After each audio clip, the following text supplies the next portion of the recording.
Assalamualaikum warahmatullahi wabarakatuh. Kami dari kelompok 9 yang beranggotakan Eva Susilawati, Dwi Rahmadini, Sanafila Urfan, dan Syahlan Nurhaida. Pada kesempatan kali ini, kami akan membahas tentang kompetensi inti, kompetensi dasar, indikator, dan tujuan pembelajaran.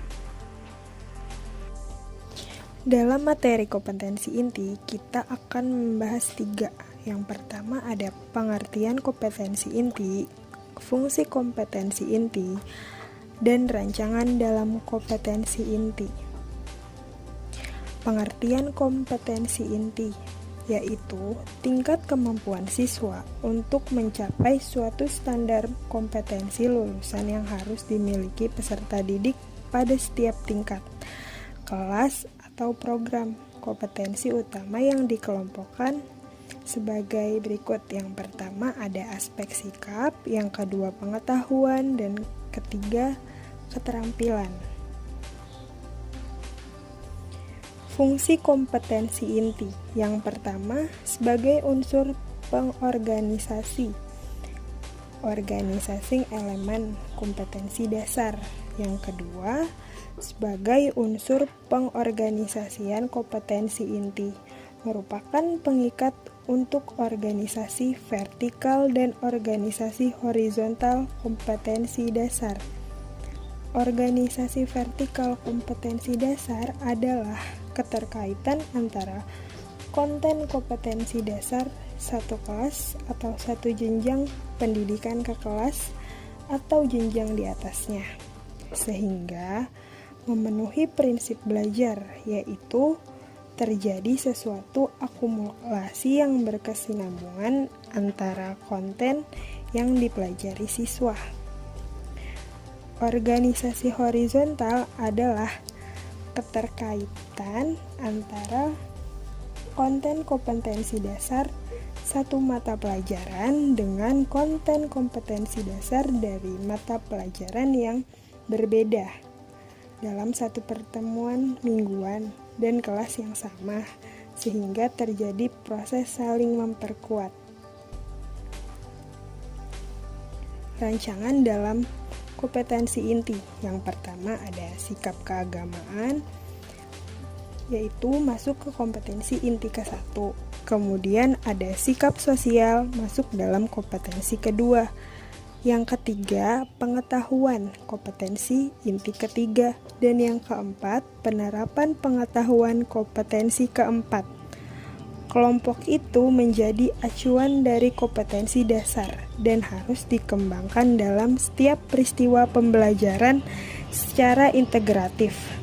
Kompetensi yang berkenaan dengan sikap keagamaan dan sosial dikembangkan secara tidak langsung, indirect teaching, yaitu pada waktu peserta didik belajar tentang pengetahuan, kompetensi kelompok 3, dan penerapan pengetahuan, kompetensi kelompok inti 4. Di dalam kompetensi dasar terdapat 3 materi, yaitu pengertian kompetensi dasar, prinsip-prinsip merumuskan kompetensi dasar, dan syarat-syarat dalam merumuskan kompetensi dasar. Pengertian kompetensi dasar merupakan kompetensi setiap mata pelajaran untuk setiap kelas yang diturunkan dari kompetensi inti. Kompetensi inti dasar adalah konten atau kompetensi yang terdiri atas sikap, pengetahuan, dan keterampilan yang bersumber pada kompetensi inti yang harus dikuasai peserta didik. Prinsip-prinsip merumuskan kompetensi dasar. Yang pertama, meluas, artinya peserta didik memperoleh kesempatan yang luas untuk mengembangkan pengalaman tentang pengetahuan, keterampilan, sikap, nilai yang berkaitan pada saat pembelajaran berlangsung. Yang kedua, seimbang, artinya di mana setiap peserta kompetensi perlu dapat dicapai melalui alokasi waktu yang cukup untuk pembelajaran yang efektif. Yang ketiga, relevan, maksudnya adalah di mana setiap kompetensi terkait dengan penyiapan peserta didik untuk meningkatkan mutu kehidupan melalui kesempatan pengalaman. Yang keempat, perbedaan merupakan upaya pelayanan individual di mana peserta didik perlu memahami apa yang perlu dipelajari, bagaimana berpikir, bagaimana berbuat untuk mengembangkan kompetensi serta kebutuhan individu masing-masing. Syarat-syarat dalam merumuskan kompetensi dasar: yang pertama, rumusan tujuan yang dibuat harus berpusat pada siswa, mengacu kepada perubahan tingkah laku subjek pembelajaran, yaitu siswa sebagai peserta didik. Yang kedua, rumusan kompetensi dasar harus mencerminkan tingkah laku operasional, yaitu tingkah laku yang dapat diamati dan diukur, yang dirumuskan dengan menggunakan kata-kata operasional. Yang ketiga, rumusan kompetensi dasar harus berisikan makna dari pokok bahasan atau materi yang akan diajarkan pada saat kegiatan belajar mengajar. Yang selanjutnya yang akan kita bahas adalah indikator pencapaian kompetensi. Di sini kita akan membahas pengertian indikator, yang kedua adalah syarat indikator. Pengertian indikator. Indikator pencapaian kompetensi adalah perilaku yang menunjukkan ketercapaian kompetensi dasar tertentu. Kata-kata yang digunakan untuk merumuskan indikator harus dapat diukur atau diobservasi pada akhir pelajaran. Oleh sebab itu, indikator pencapaian kompetensi dalam sebuah RPP akan menjadi acuan pada saat guru menilai hasil belajar.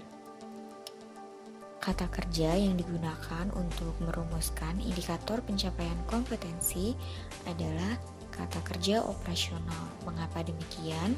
Karena mencerminkan perilaku seperti pengetahuan, sikap, keterampilan yang dapat diamati dan diukur dengan alat ukur yang jelas. Selanjutnya adalah syarat penyusunan indikator. Yang pertama adalah subjek dengan penyebutan siswa. Yang kedua adalah predikat menggunakan kata kerja operasional yang dapat diukur dan diamati. Yang ketiga adalah objek berupa perilaku atau kompetensi yang diharapkan akan dicapai. Dan yang terakhir adalah keterangan diperlukan jika ada persyaratan kondisi atau kriteria khusus dari perilaku, dikehendaki seperti waktu penyelesaian, tempat pengerjaan, jumlah yang harus diselesaikan, alat yang digunakan, dan lain-lain. Selanjutnya, kami memberikan contoh dari kompetensi inti, kompetensi dasar, dan indikator.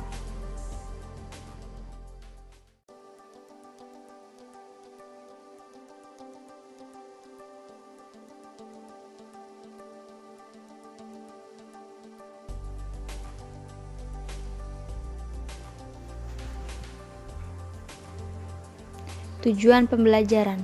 Pembelajaran adalah proses interaksi peserta didik dengan pendidik dan sumber belajar pada suatu lingkungan belajar yang meliputi guru dan siswa yang saling bertukar informasi. Tujuan pembelajaran merupakan arah yang hendak dituju dan rangkaian aktivitas yang dilakukan dalam proses pembelajaran.